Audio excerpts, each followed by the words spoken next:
एक लड़के ने अपने पिता से कहा कि पिताजी मुझे नया मोबाइल दिलाइए। पिता ने कहा कि बेटा कुछ दिन रुक जा, उसके बाद मैं तुझे अच्छा सा फोन दिलाऊंगा। और इस बात पर बेटा नाराज हो जाता है। वो अपने पिता से कहते हैं कि आपके पास तो कभी मेरे लिए पैसे नहीं होते, पता है मेरे सब दोस्त इतना अच्छे से रहते हैं, किसी के पास कोई कमी नहीं है, सबके पास सब कुछ है, केवल मैं एक ही हूँ जिसके पास हर चीज की कमी है। बच्चे पैदा करना आसान है और उन्हें पालना बेहद मुश्किल। जब आप मेरी जरूरत ही पूरी नहीं कर सकते तो क्या फायदा इस घर में रुकने का। मैं घर छोड़कर जा रहा हूँ। बेटा रुक जा, हमारी बात तो सुन। माता पिता ने अपने बच्चे को रोकने की बहुत कोशिश की और उसे समझाने की भी बहुत कोशिश की। उन्होंने कहा कि बेटा हमारी बात तो सुन, रुक जा, हम तुम्हें सब दिला देंगे। लेकिन उस लड़के ने एक भी बात नहीं सुनी।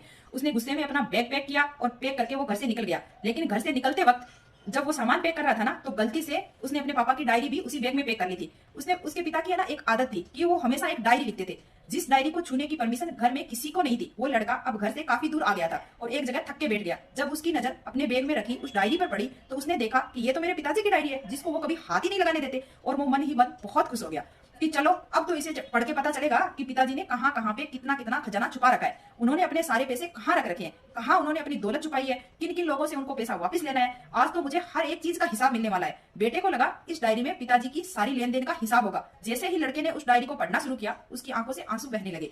डायरी की शुरुआती पन्नों में बेटे को जो बाइक दिलाई थी ना, उसका हिसाब लिखा हुआ था, जिसकी ईएमआई पिताजी अभी तक चुका रहे थे। दूसरे पन्ने में उसके कॉलेज की फीस और एडमिशन का कर्जा लिखा हुआ था। इन लोगों को इतने इतने पैसे वापस देने हैं। और सबसे आखिरी पन्ने पर लिखा था कि बेटे को मोबाइल दिलाना है एक, और उसके लिए मुझे कौन कौन उधार दे सकता है। उन सभी लोगों के नाम भी उसी डायरी में लिखे हुए थे। बेटे ने जैसे ही वो सब कुछ पढ़ा, वो पागलों की तरह रोने लगा और रोते रोते दौड़ता भागता घर आया।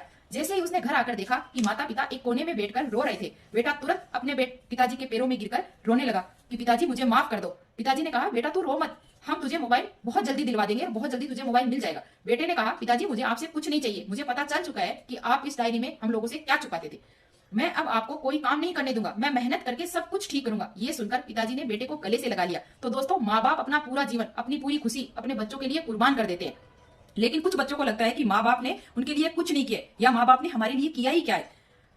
तो माँ बाप है ना, बच्चों को अपनी समस्या नहीं बताते, भले ही वो कितनी बड़ी समस्या से क्यों ना गुजर रहे हो। रिश्तेदार भी उन्हें नीचे दिखाते होंगे, तभी भी वो सह लेते होंगे। लोग भी उन्हें ताना मारते होंगे, तभी भी वो सह लेते होंगे। लेकिन आपसे कभी अपनी समस्या शेयर नहीं करते हैं वो, क्योंकि वो आपको कभी दुखी नहीं देखना चाहते। ऐसे में आपका फर्ज बनता है कि अपने माँ बाप को अच्छी तरह रखे, उन्हें सुख दे, ताकि वो भी अपने जीवन का बचा हुआ समय सुख में गुजार सके। यदि आप अभी भी नींद में सोए हो तो जाग जाइए और अपना ध्यान शौक पूरे करने पर नहीं, अपने करियर पर लगाइए। क्योंकि अगर आप अपने माँ बाप के रहते हुए कुछ नहीं कर पाए ना, तो बाद में अगर आपने सोने का महल भी बना लोगे ना, तो उसमें भी नींद नहीं आएगी। अपने जीवन में कुछ बेहतर कर लीजिए, ताकि आपके माँ बाप को उम्र हो जाने के बाद काम ना करना पड़े।